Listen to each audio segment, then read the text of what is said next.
Chapter 22. If you see your neighbor's ox or sheep or goat wandering away, don't ignore your responsibility. Take it back to its owner. If its owner does not live nearby, or you don't know who the owner is, take it to your place and keep it until the owner comes looking for it. Then you must return it. Do the same if you find your neighbor's donkey, clothing, or anything else your neighbor loses. Don't ignore your responsibility.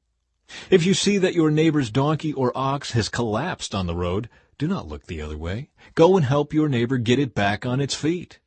A woman must not put on men's clothing, and a man must not wear women's clothing.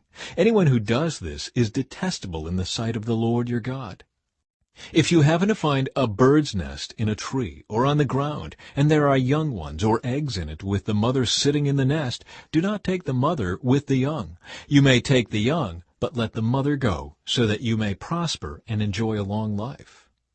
When you build a new house, you must build a railing around the edge of its flat roof. That way you will not be considered guilty of murder if someone falls from the roof. You must not plant any other crop between the rows of your vineyard. If you do, you are forbidden to use either the grapes from the vineyard or the other crop. You must not plow with an ox and a donkey harnessed together. You must not wear clothing made of wool and linen woven together. You must put 4 tassels on the hem of the cloak with which you cover yourself, on the front, back, and sides. Regulations for sexual purity. Suppose a man marries a woman, but after sleeping with her, he turns against her and publicly accuses her of shameful conduct, saying, "When I married this woman, I discovered she was not a virgin." Then the woman's father and mother must bring the proof of her virginity to the elders as they hold court at the town gate.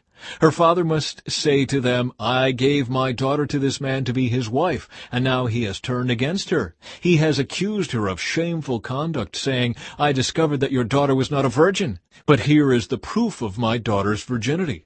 Then they must spread her bedsheet before the elders. The elders must then take the man and punish him. They must also fine him 100 pieces of silver, which he must pay to the woman's father, because he publicly accused a virgin of Israel of shameful conduct. The woman will then remain the man's wife, and he may never divorce her. But suppose the man's accusations are true, and he can show that she was not a virgin.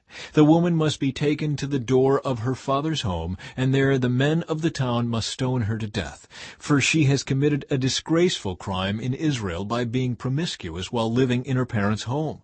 In this way you will purge this evil from among you. If a man is discovered committing adultery, both he and the woman must die. In this way you will purge Israel of such evil. Suppose a man meets a young woman, a virgin, who is engaged to be married, and he has sexual intercourse with her.